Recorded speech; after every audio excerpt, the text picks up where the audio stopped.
包拯，你不过是小小的开封府尹，是谁给你如此大的权限？朕不让你管，你就不准再管。来人呐！在。将包拯轰出宫去。遵旨。包拯，这供状之上所言可是真的？回皇上，千真万确。那郭槐所作所为，正与太后有关。臣敢请皇上屏退左右。你们都退下。遵旨。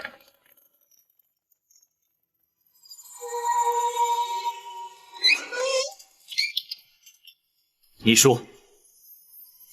回皇上，当年狸猫换太子一案，太后便是主谋。放肆！你竟敢在朕面前污蔑太后！臣据实禀奏，绝无半句虚假。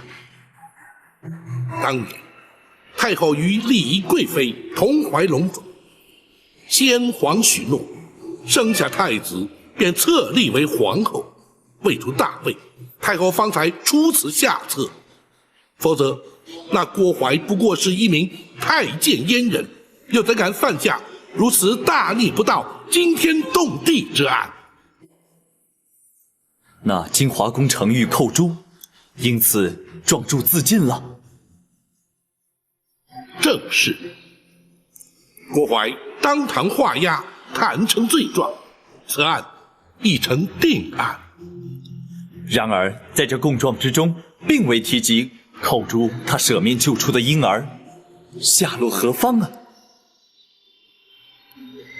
回皇上，寇诛将婴儿交给了陈陵陈公公，藏在宫盒之内，夹带出了后宫。啊，然后呢？难道那婴儿未能逃过此劫？不，婴儿安然无恙，被送进了南清宫八王爷府。什么？那如今婴儿安在？八王爷以皇子之名，将婴儿留在王府之内抚养。且慢，算起来那婴儿与朕同庚，朕只有长兄，并无幼弟，何来以皇子之名留在府中抚养之说啊？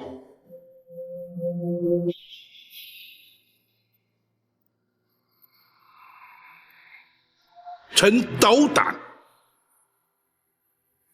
那浴血重生的婴儿，正是皇上。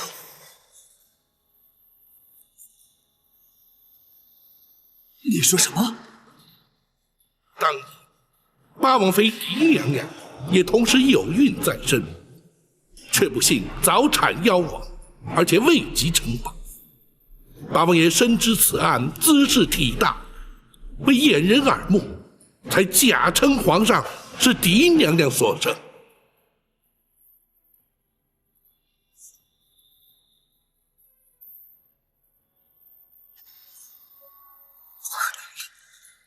朕分明是父王亲自选入宫中，立为太子的。包拯，此事非同小可，你不可胡言乱语。臣绝不敢胡言。八王爷如今正在王府之中静候，皇上可宣召王爷进宫，当面询问。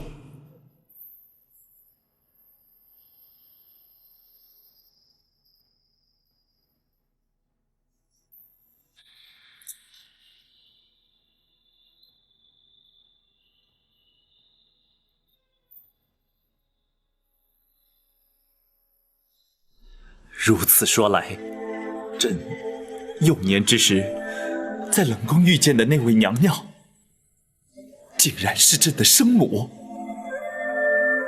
正是玉成宫丽仪贵妃。她是在冷宫失火之时葬身火窟的？不，是先皇下旨赐死。他已被打入冷宫，为何还要将他赐死？当年，娘娘与皇上巧遇之后，八王爷命陈琳将皇上身世告知娘娘。自此，娘娘夜夜焚香，为皇上祈福。谁知却被郭槐得知，而刘太后更借此向先皇诬告。诬告什么？诬告李贵妃以邪术诅咒先皇，先皇大为震怒，于是下旨赐死。啊，你是说他是因太后而死？皇上，刘娘娘是为了斩草除根，永绝后患。然而，吉人自有天相，李娘娘必死，而却未死。此话怎讲？陈琳奉旨赐死，不忍执行，太监于忠舍命泉中自请替死，冷宫总管秦凤自焚灭迹，瞒过郭槐，娘娘方得死里逃生，远离京城。他如今人在何处？皇上可还记得包拯那位失散多年的远房表亲？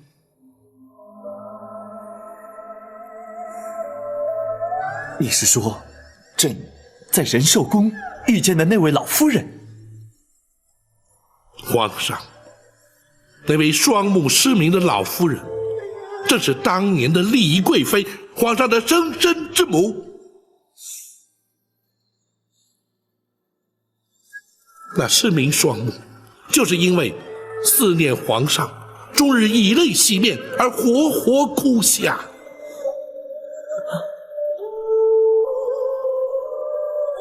如今，皇上对当年狸猫换太子一案的前因后果均已明了，臣请皇上下旨，追究刘娘娘之罪，因李娘娘进宫。包拯，你李娘娘如今正在府衙之中翘首等候包拯回禀。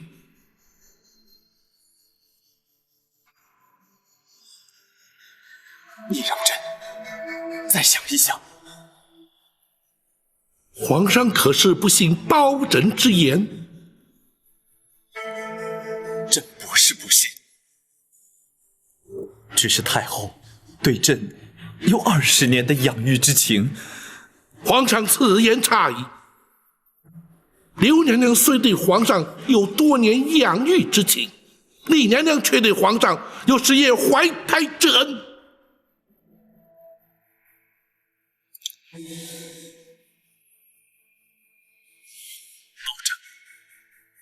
郭槐所犯罪行，你尽可依法惩处。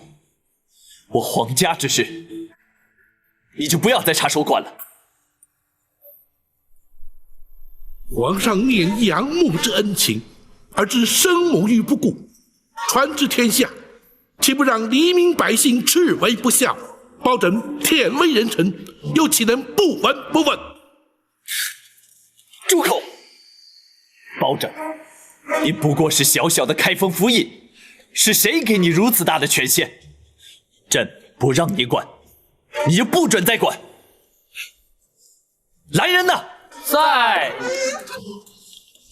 将包拯轰出宫去。遵旨。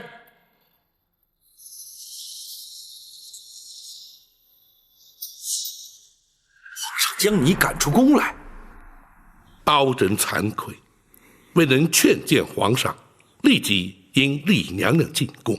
啊，不，这怨不得包大人，不过也怪不得皇上。王爷，乍闻身世之谜，任何人都无法承受。给皇上一点时间，他会想明白的。倘若皇上所想不如王爷预期，又当如何？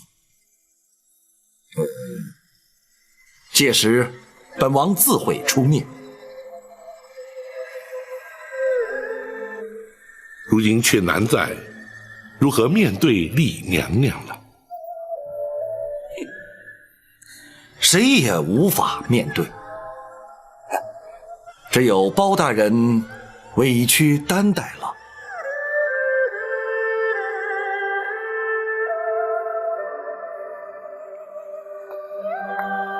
大人已将全案禀奏皇上了。郭槐可由本府依法处断。那太后和李娘娘呢？詹护卫在。如今郭槐已被关押，娘娘的安全也已无虞，就让白玉堂先回陷空岛。他毕竟是个江湖人，不让他知道此案的内情比较好些。大人要他戴罪立功，为何不带他进宫面圣？暂且不要，待此案所引起的余波平静之后再议。是。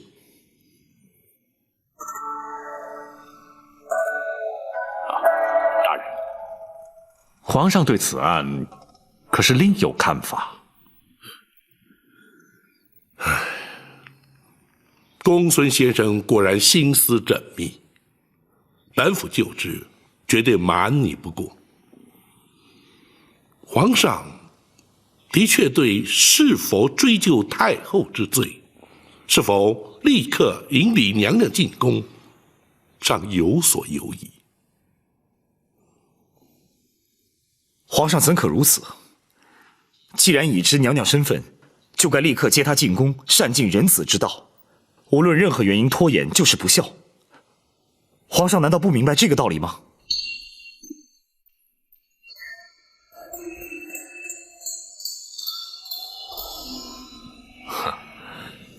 或许对皇上而言，生育养育同等重要，而难以取舍。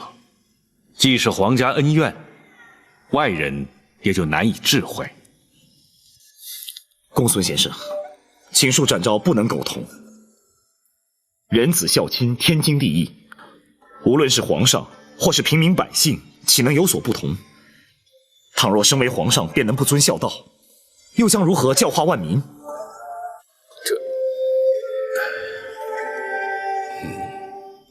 展护卫言之有理，本府定会向皇上据理力谏。然而，此刻却必须向娘娘回禀，倒让本府颇觉无奈。可怜李娘娘，方为双目复明而喜，如今却要什么？娘娘双目复明了？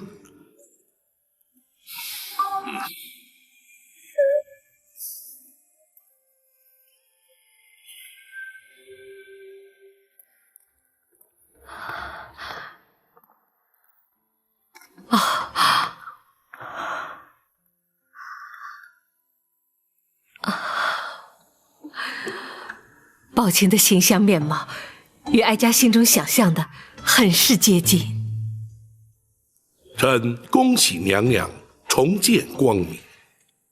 哀家的喜事不只是这一桩，能够重见光明固然可喜，能够亲眼看到朝思暮想的皇儿，那才是真正天大的喜事。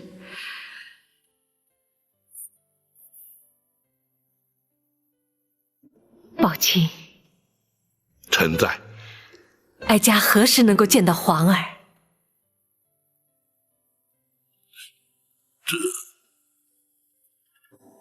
夜色已深，皇上出宫恐怕多有不便。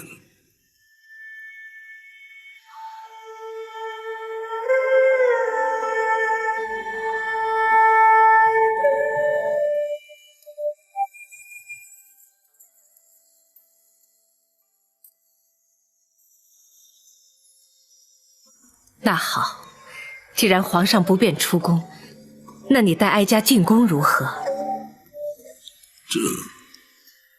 娘娘还是等到天明之后。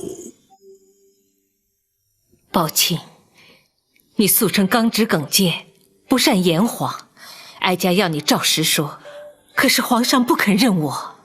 不，皇上绝无此意，娘娘万勿误会。既然皇上肯认我，以人之常情，他就该立刻前来见我，为何还要拖延？娘娘，皇上从来没对自己的身世怀疑过，如今突然发现真相竟是如此，必定会矛盾不安，所以……好了，公孙先生，你不必安慰哀家，哀家心中明白。哀家已经累了，你们都回去歇着吧。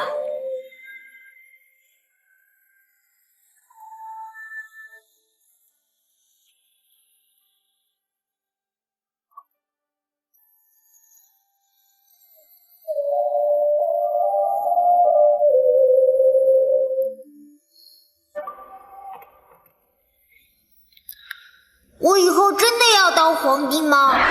可不可以不要做皇帝啊？不可以。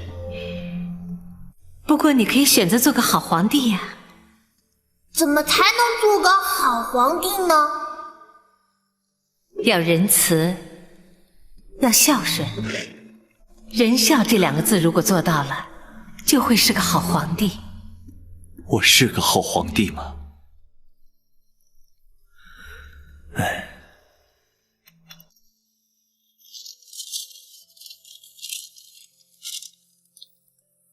如果真有那么一天，皇上会如何？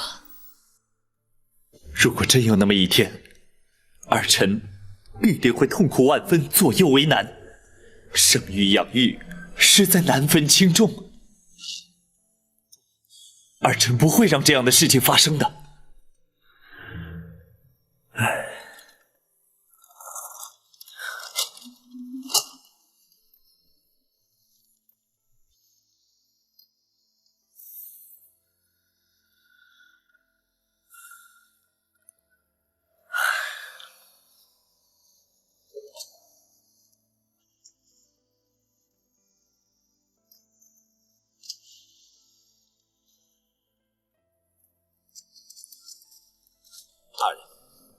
白玉堂回去了，属下要他回献空岛等候通知。娘娘可曾安歇？没有，娘娘枯坐房中，不言不动。难为她了。大人，展昭有一言，勿吐不快。你说。娘娘历经千辛万苦，忍受无比煎熬，如今总算可以平反，皇上却多有顾忌。展昭想尽娘娘心中之苦，已忍无可忍。展护卫，公孙先生，本府要听展护卫说下去。展护卫若是不忍，又当如何？倘若展昭人在江湖，必定立刻闯入进宫，将皇上带来府衙，要他当面向娘娘谢罪。然而展护卫如今却不在江湖。请恕展昭之言，倘若皇上如此不通人情，不分黑白，展昭这御前4品带刀护卫不做也罢。展护卫千万不可！展护卫，说得好，大人。展昭果然不愧为展昭，毕竟不同于一般。慢说展护卫心生不平，便是本府也绝不做事。明日一早，本府就进宫面圣。倘若皇上不肯听见，这开封府浮盈之职，本府也绝不眷恋。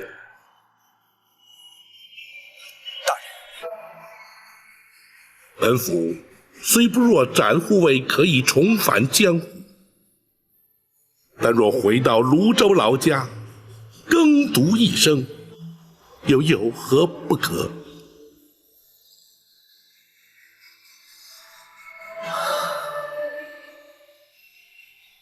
大人，兹事体大，还请大人三思。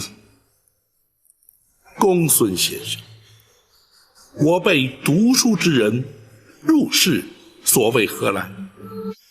若不能分清黑白，据理力争，又如何整生民于水火，解百姓于倒悬？今日不能为娘娘平反，明日又如何为百姓洗冤？与其贪高官厚禄，而唯唯诺诺，尸位素餐，不宁求公理正义，而轰轰烈烈青史留名。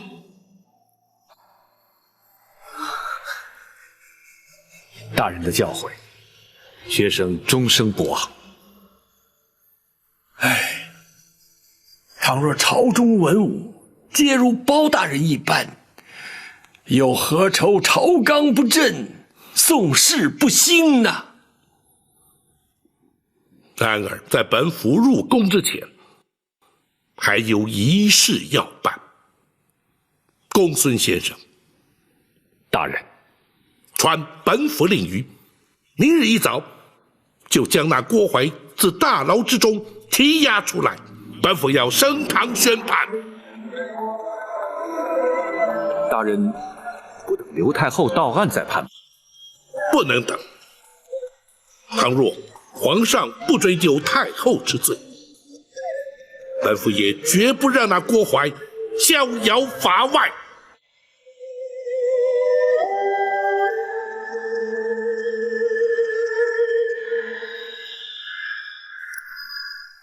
堂下听判。郭槐，你身为内侍，就该安分守己，你却为了迎合主上，挑起后宫争斗，勾结产婆尤氏，犯下滔天大罪，逼死程昱后主，企图掩饰罪行。本府以大宋律例判你扎刀之刑。来人呐！在。糊涂他伺候。是令。保证，咱家是后宫总管，你不准杀我！本府奉旨将你依法惩处，怎会无权？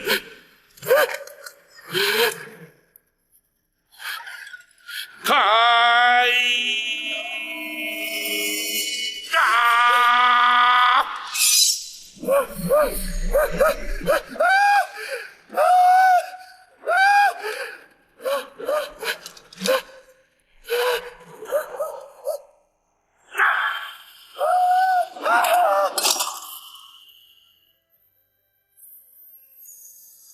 你杀了郭槐？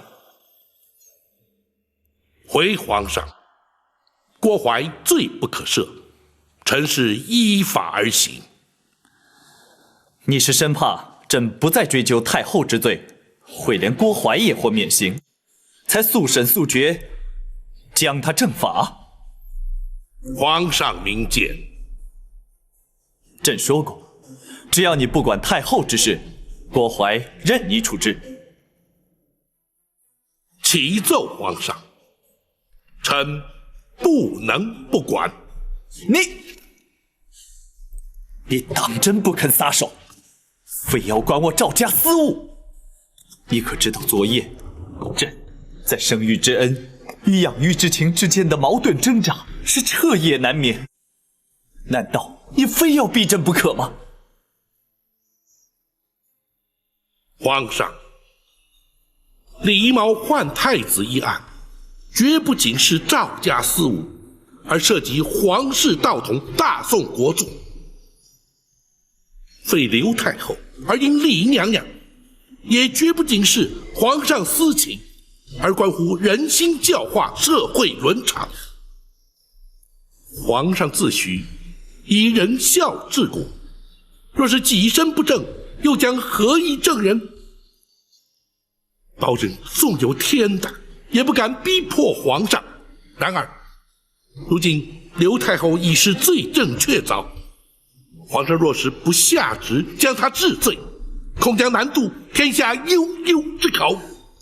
包拯，难道你就不怕朕革了你的官职？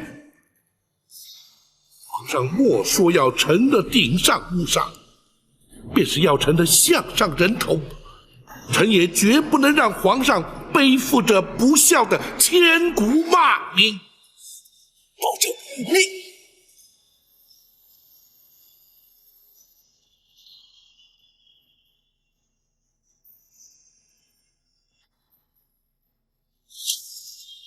过怀全招供了。除此之外，朕也已知道，那位双目失明的老夫人，就是当年冷宫的李贵妃，也就是朕的生母。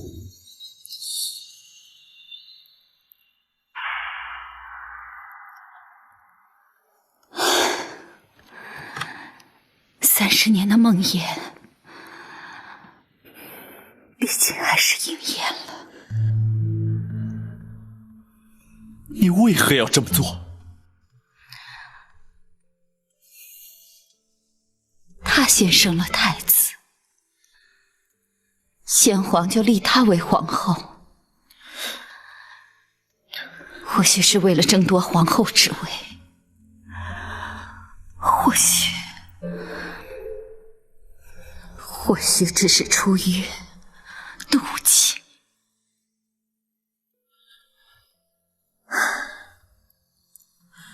她是你在宫中唯一情同姐妹、互相扶持之人，你为何要妒忌于她？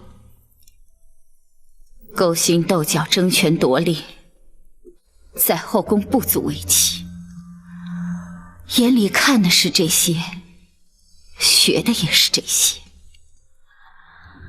你是皇帝，永远也无法明白权势有多重要。朕的确不明白，可是朕却明白做人之理。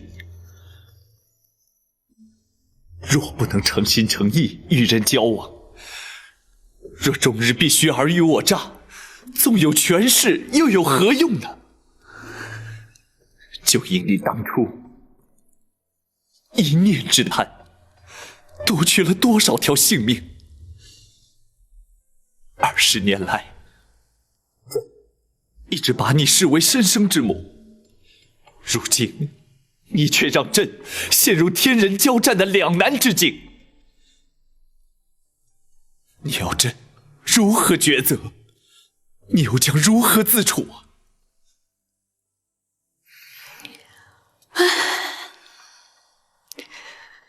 早知今日，何必当初呢？皇上既然到此将一切说明，想必已有所决定了吧？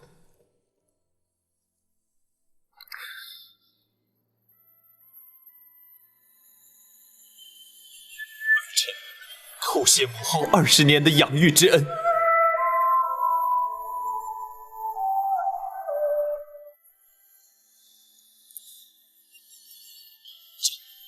会亲往开封府，迎接朕的生身之母入宫。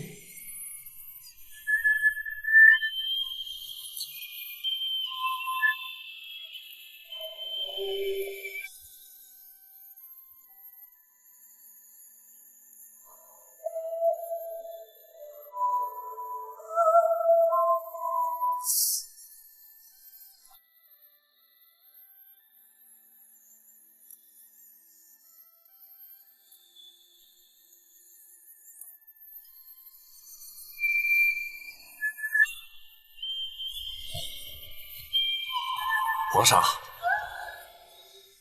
父王，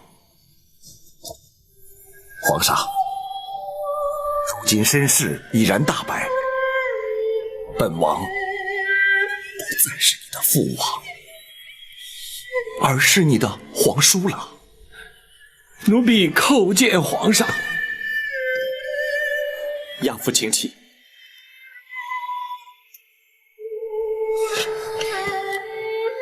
奴婢唯恐皇上不满包大人言辞顶撞而降罪，故而自作主张将王爷请来，还请皇上恕罪。包拯直言敢谏，朕并没有怪罪于他。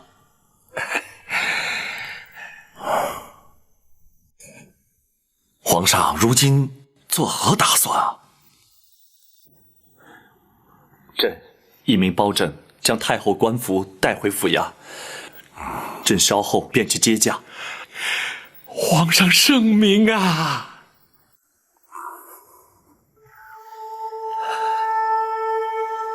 父王，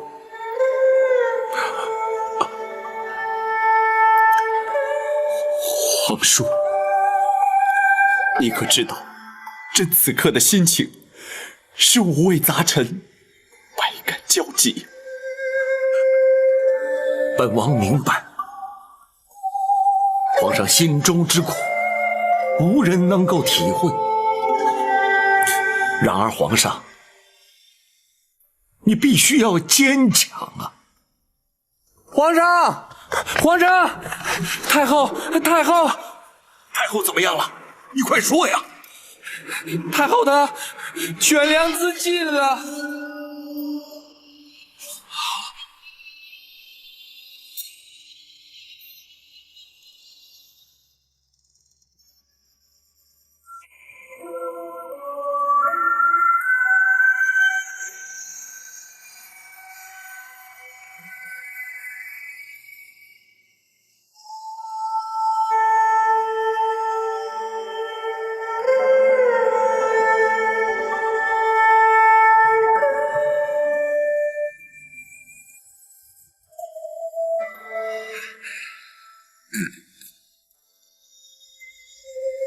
娘娘，圣驾已在厅中等候，还请娘娘尽快更衣呀。陈公公，一定要哀家更衣吗？奴婢不敢。可是皇上来接娘娘进宫，娘娘换上太后服饰，才合后宫礼仪呀。战护卫，展昭在。你说哀家该不该换？娘娘心中虽对皇上不满，但如今既已拨云见日，娘娘思念多年，终于如愿以偿。展昭以为是否更衣换装并不重要，娘娘去见皇上却是势在必行。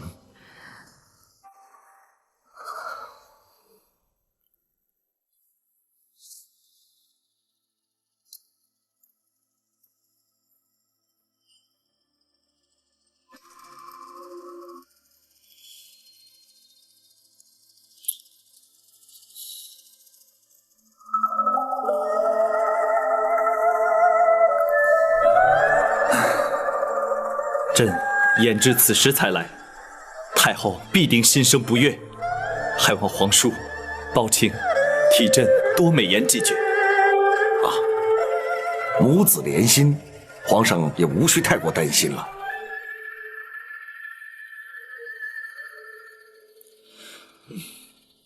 包请。皇上，秦恕包拯不敢过问皇家事务。你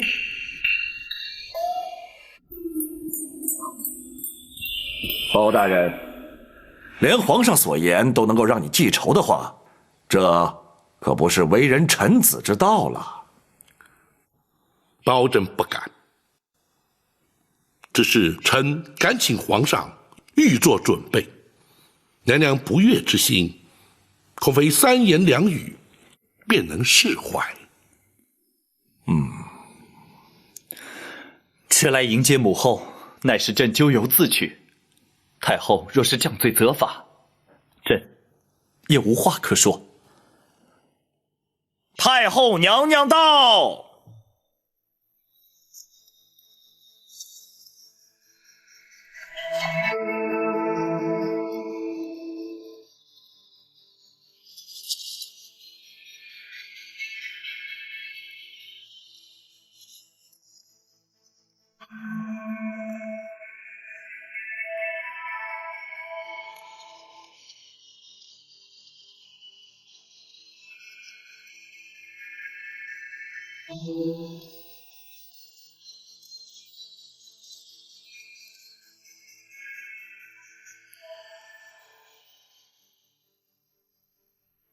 陈琳，先扶娘娘坐下，有什么话慢慢说。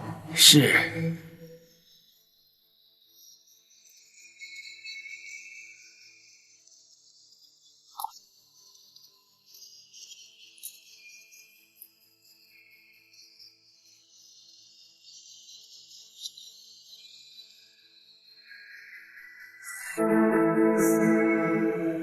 皇嫂，你双目不是已然复明了，为何闭目不张啊？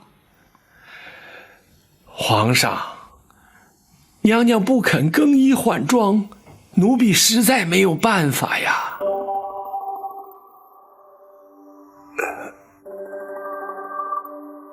皇嫂，你有何不满，尽管直说，别让皇上尴尬，也免得让大家为难呐。八贤王，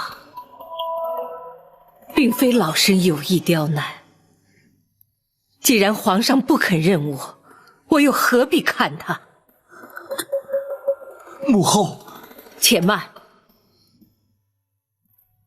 如今已是我不认你了。在母子未相认之前，老身不以皇家自居，你也休要以母后相称。皇叔，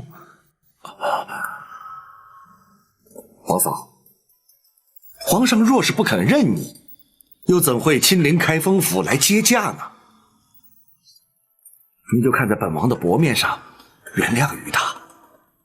毕竟他是一国之君，当今的皇上。八贤王，恕老身直言，皇上又如何？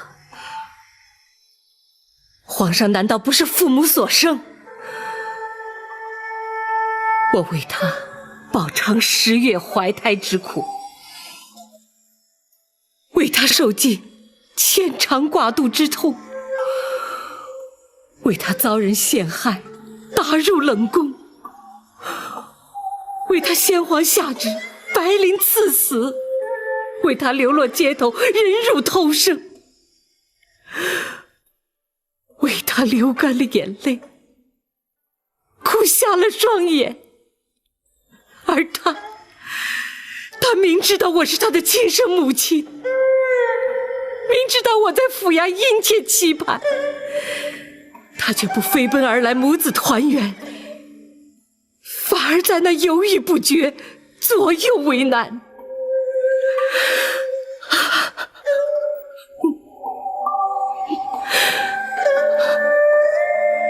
此情此景，怎么不叫人痛心疾首？老身又怎么能够原谅他呢？儿臣该死，让母后饱受折磨，儿臣罪该万死。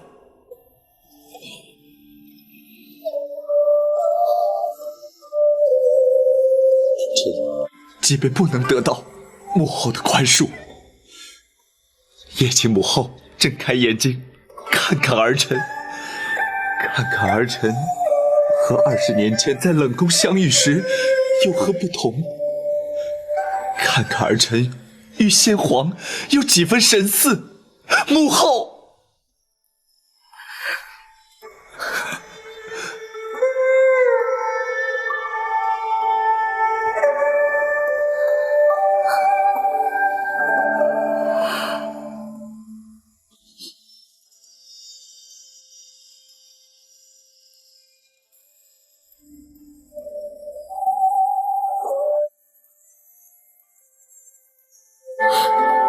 后。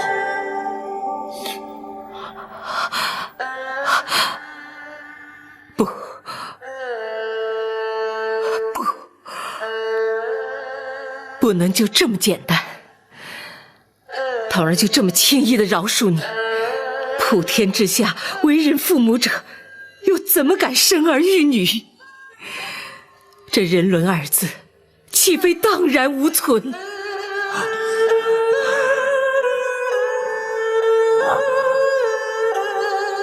皇嫂，你要如何才肯认他？要如何责罚他？你才肯原谅他？儿臣愿意接受母后任何惩罚。在母子相认之前，老身只是一介平民。包大人，包拯在。倘若民间百姓犯了不孝之罪，该是如何惩罚？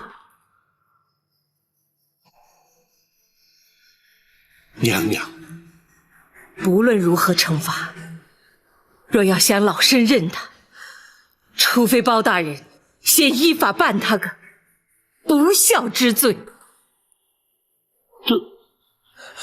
宝琴不得推脱，朕命你立即升堂，将这一不孝之罪究办，不得有误。臣遵旨。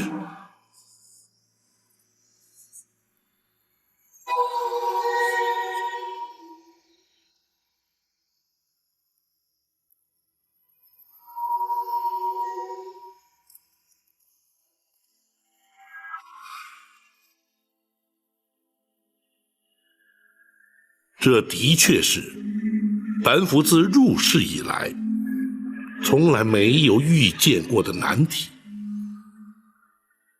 也是自古以来从未出现过的情景。大人真的无法推辞吗？无法推辞。如今这控子不孝之案，本府已是奉旨升堂，不能不办。太后是原告，皇上是被告。大人这主审官，的确是前无古人，后无来者。展护卫似乎不以为怪，想必有所看法。属下不如大人有多年办案经验，也不如公孙先生熟知律法行文。然而却知太后娘娘心中所想。哦，本府愿闻其详。娘娘与天下为人母者并无不同，口中要办皇上不孝之罪，心中却必定舍不得。学生明白了，大人何不由此处着手？只要对皇上略有薄惩，那太后也就不会予以追究了。本府已有因应之策。王朝马汉，在。传令升堂。是。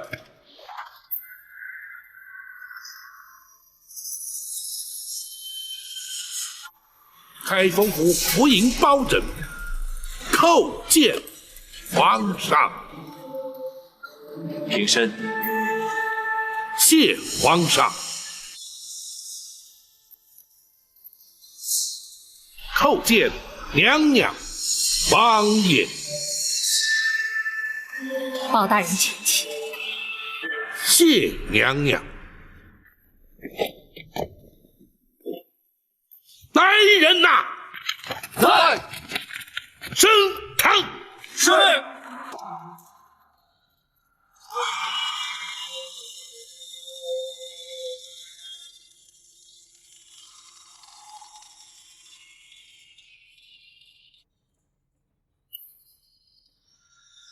本府今日奉皇上圣谕，审皇上不孝之罪。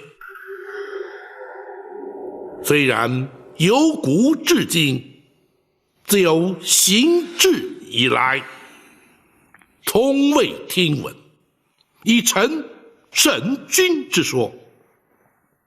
然而，王子犯法与庶民同罪，律法之前无贵贱之分。本府便以大宋律例论罪判刑。公孙先生，学生在。若依本案实情，该当何罪？该判何刑？回大人，弃亲不养，知亲不问，遇亲不认，事亲不孝，一律可判拘禁、苦役、罚银、杖击之刑。然而，不知者不罪，无心者轻判。本府横情度理，依法判处杖刑20。包大人，包大人，自古岂有臣打君之理？本府也知，绝无以臣打君之理。然而，本府乃是奉旨而行。包大人，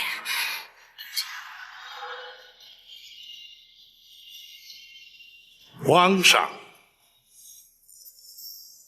无妨，包卿，你就依法行刑吧。臣遵旨。来人呐！在。为皇上宽衣脱袍。是。不得无礼。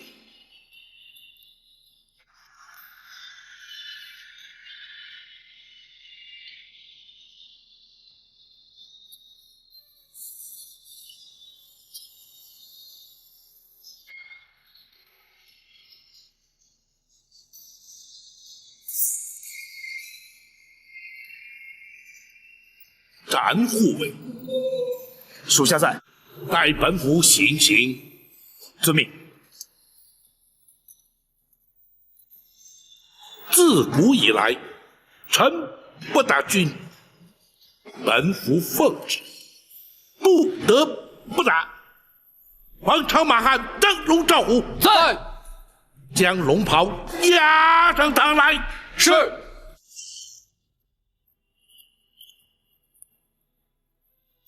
如今，本府杖打龙袍，如同打君。行刑！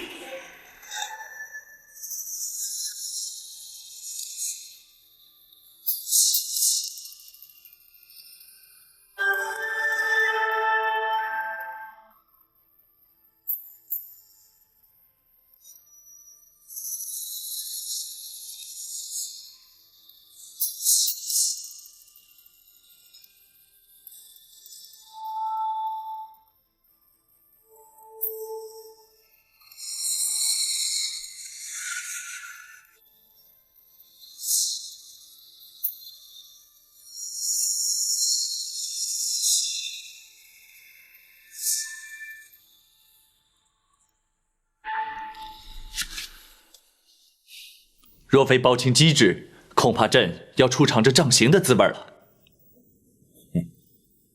臣万万不敢。皇上，白玉堂入宫盗佩，只是一时冲动，如今他已经将功补过，还请皇上特赦免罚。那是当然，太后与亚父受他保护，足以将功折罪。谢皇上。如今幸得母后相认，其实真正该赎罪的，应该是朕。回宫之后，朕立刻下诏罪己，让天下臣民百姓以朕为戒，恪守孝道。好，皇上能以仁孝治国，是乃朝廷之幸，万民之福啊！还有那寇珠、秦凤和于中，朕要为他们建碑立祠，以彰忠义之风。皇上圣圣明。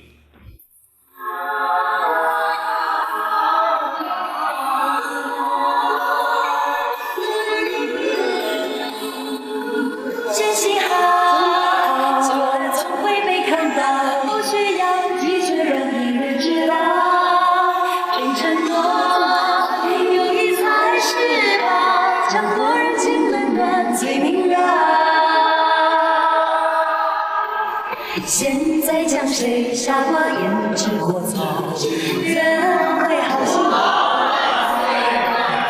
人生有什么才不算啥？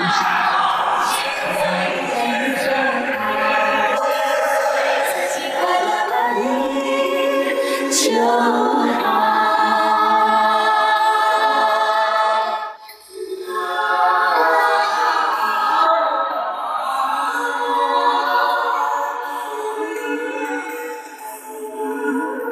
强出头不服输，自寻烦恼。